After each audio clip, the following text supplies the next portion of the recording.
ओम अस्मद्गुरुभ्यो नमः। अस्मत्परमगुरुभ्यो नमः। श्रीमते रामानुजाय नमः। क्या कभी कभी सोचता हूँ, क्या वाकई मोक्ष मठों में बटा हुआ है? क्या वाकई मोक्ष पर किसी संस्था का ताला लगा हुआ है? आज दो मठों के शिष्य आपस में कह रहे हैं कि इस मठ से मोक्ष नहीं मिलता या उस मठ से मोक्ष नहीं मिलता। जैसे मोक्ष कोई धातु है, जैसे मोक्ष कोई संपत्ति है जिस पे उनका अधिकार हो गया है कि इसी मठ में आओगे तो तुमको मोक्ष मिलेगा। क्यों भूल जाते हैं वो कि मठों का काम है भक्ति सिखाना, लोगों के मन में भगवान के प्रति श्रद्धा को उजागर करना, भक्ति का आविर्भाव करना, वैराग्य सिखाना, वर्चस्व जताना नहीं।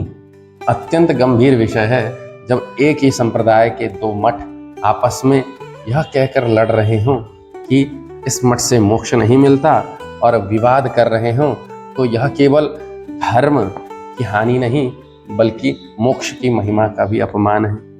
जब मोक्ष भी मठों की दीवारों में बट जाए तो समझिए उस मठ का उद्देश्य मोक्ष नहीं अपितु उस मठ की प्रतिष्ठा को बढ़ाना है।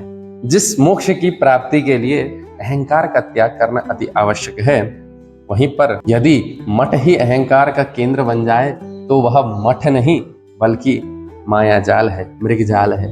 जो स्वयं मुक्त नहीं है वो दूसरे को क्या मुक्त करेगा भला?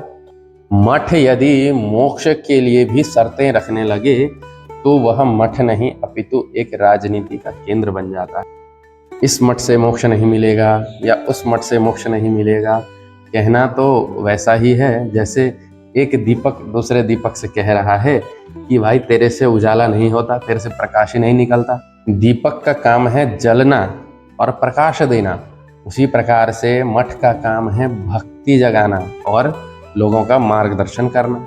मोक्ष तो भगवान के अनुग्रह है, वह किसी मठ का अनुयायी नहीं है कि मठ में आने से ही आपको मोक्ष मिलेगा। मोक्ष के प्रदाता तो केवल श्रीमन नारायण भगवान है। अस्तु। जय जय श्री राधे।